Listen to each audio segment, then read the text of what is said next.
Shin Tae-yong akan memimpin timnas Indonesia lanjutan kualifikasi Piala Dunia 2026 zona Asia. Mereka akan berkumpul H5 sebelum pertandingan melawan Jepang pada tanggal 15 November ini.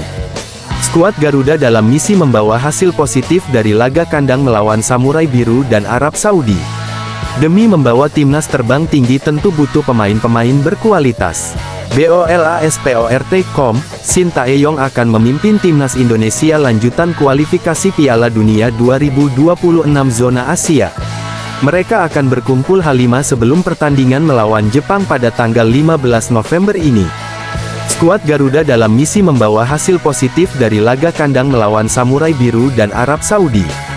Demi membawa timnas terbang tinggi tentu butuh pemain-pemain berkualitas.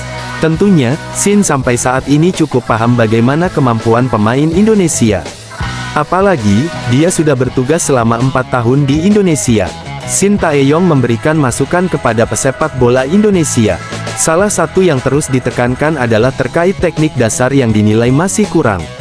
Selain itu perilaku pemain harus dijaga di dalam dan luar lapangan, hal tersebut menjadi pedoman bagi semua pemain profesional. Yang paling penting, jangan pernah melupakan teknik dasar. Kemudian, harus menjaga sikap karena perilaku kita pasti terlihat, kata Shin Tae-yong dilansir bolasport.com dari laman Antara. Pelatih kelahiran Yongdeok ini mengamati bahwa banyak pemain yang ingin menonjol di lapangan. Mereka lebih banyak memikirkan aksi individual dan melupakan teknik dasar. Menurutnya, ini harus dikurangi dan lebih baik menekankan pada teknik dasar. Banyak pemain yang melupakan teknik dasar demi trik yang dianggap keren. Hanya dengan teknik dasar saja mereka sudah bisa menjadi pesepak bola yang baik. Lanjutnya, Shin sendiri terkenal sebagai pelatih yang memberikan banyak ruang untuk pemain muda, tujuannya agar mereka bisa dibentuk dengan profesional dan memiliki standar tinggi.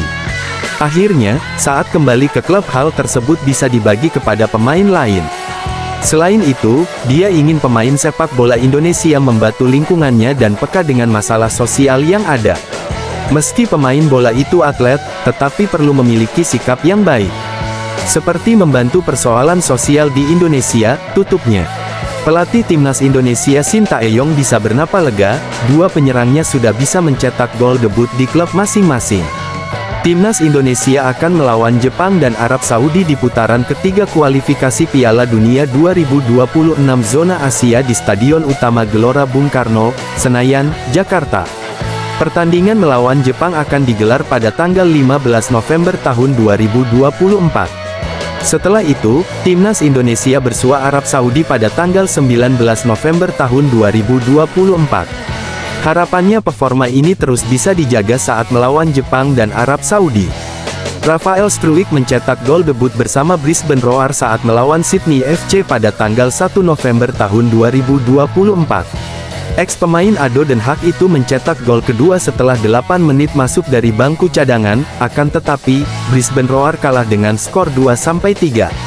Rafael Struijk bergabung dengan klub A-League itu pada tanggal 16 September tahun 2024.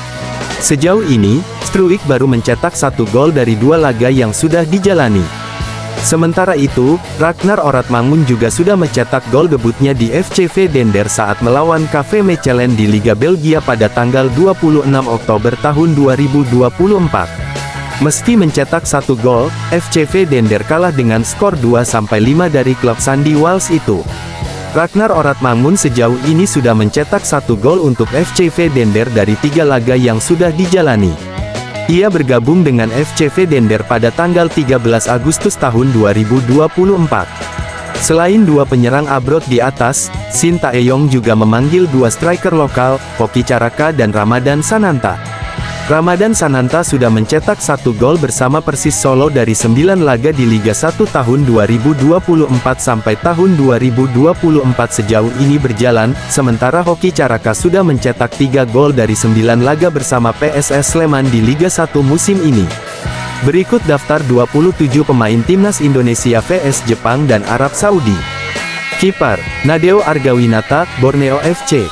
Maarten Paes, FC Dallas. M. Riyandi, Persis Solo. Belakang, J. Izes, Venezia FC. Jordi Amat, Johor Darul Takzim FC. Miss Hilgers, FC Twente. Rizky Ridho, Persija Jakarta. Muhammad Ferrari Persija Jakarta, Justin Hubner Wolves U21, Kelvin Verdong NEC Nijmegen, Pratama Arhan Suwon FC, Sain Patinama KAS Upan, Sandy Walsh KV Mechelen, Yance Sayuri Malut United, Yakob Sayuri Malut United. Tengah, Tom Haye Almere City, Nathan Chuaon Swansea City, Ivar Jenner FC Utrecht, Ricky Kambuaya Dewa United. Depan, Ragnar Oratmangun FCV Dender, Marcelino Ferdinand Oxford United, Witan Sulaiman Persija Jakarta, Egy Maulana Dewa United, Rafael Struijk Brisbane Roar, Hoki Caraka PS Sleman, Eliano Reijenders PEC Zole, Ramadan Sananta Persis Solo. FC Dallas memamerkan 4 prestasi kipernya Maarten Paes di Liga Amerika Serikat, Major League Soccer setelah dipanggil membela timnas Indonesia di putaran ketiga kualifikasi Piala Dunia 2026. Dalam laman resminya, FC Dallas mengumumkan bahwa Maarten Paes dipanggil memperkuat timnas Indonesia untuk melawan Jepang dan Arab Saudi di Stadion Utama Gelora Bung Karno, Senayan, Jakarta. Timnas Indonesia bakal melawan Jepang pada tanggal 15 November tahun 2024. Setelah itu timnas Indonesia menghadapi Arab Saudi pada tanggal 19 November tahun 2024. Pertama, pada 2024 Maarten Paes sudah mencatatkan 118 penyelamatan di MLS. Itu merupakan jumlah penyelamatan tertingginya dalam satu musim sejak bergabung dengan FC Dallas dan mencatatkan 5 clean sheet.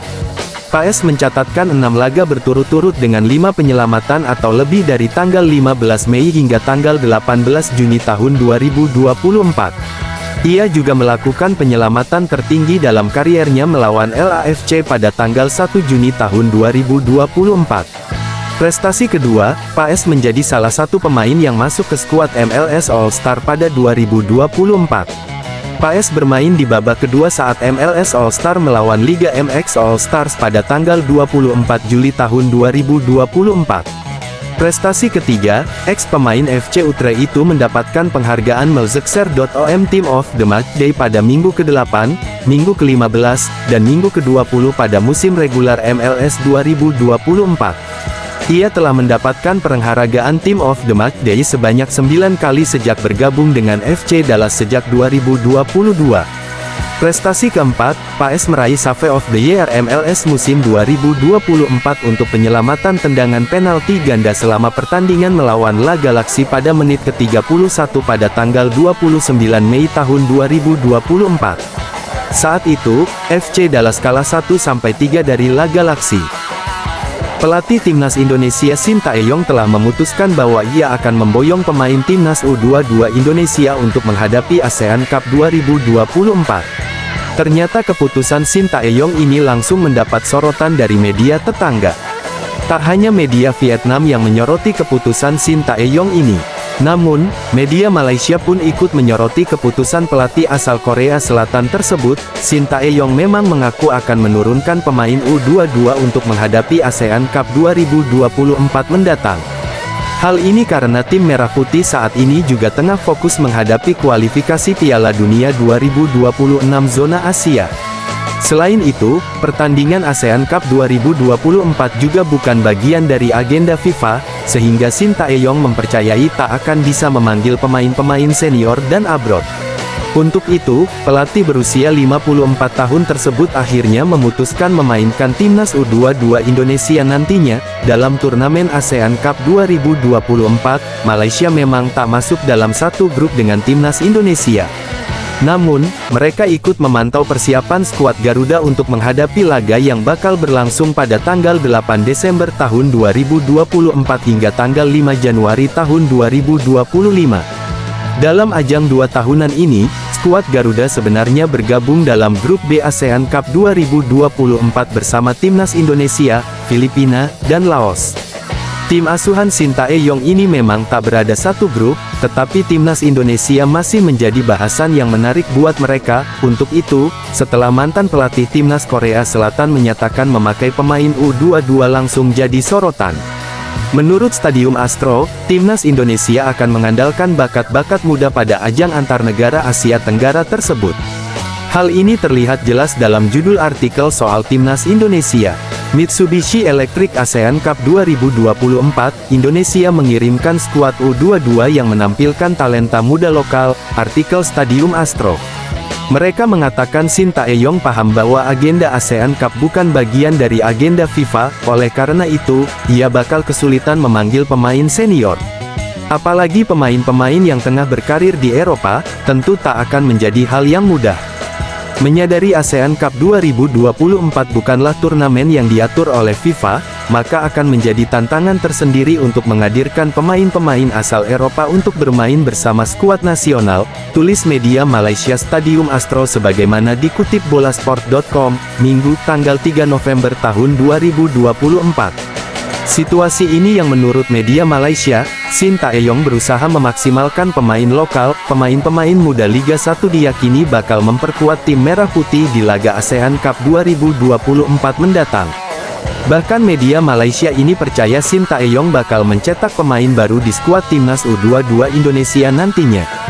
Hal ini karena klub-klub Liga 1 juga memiliki kewajiban memainkan pemain U22 sebagai starter dengan minimal main selama 45 menit. Untuk itu, ini dipercaya bakal membuat Shin Tae-yong bakal mencetak pemain baru nantinya. Dan Shin Tae-yong berencana menggunakan sebanyak mungkin pemain yang pernah bermain di Liga 1 sambil fokus pada ASEAN Cup 2024, tulis Stadium Astro. Pemain pendatang baru di skuad Timnas U22 Indonesia.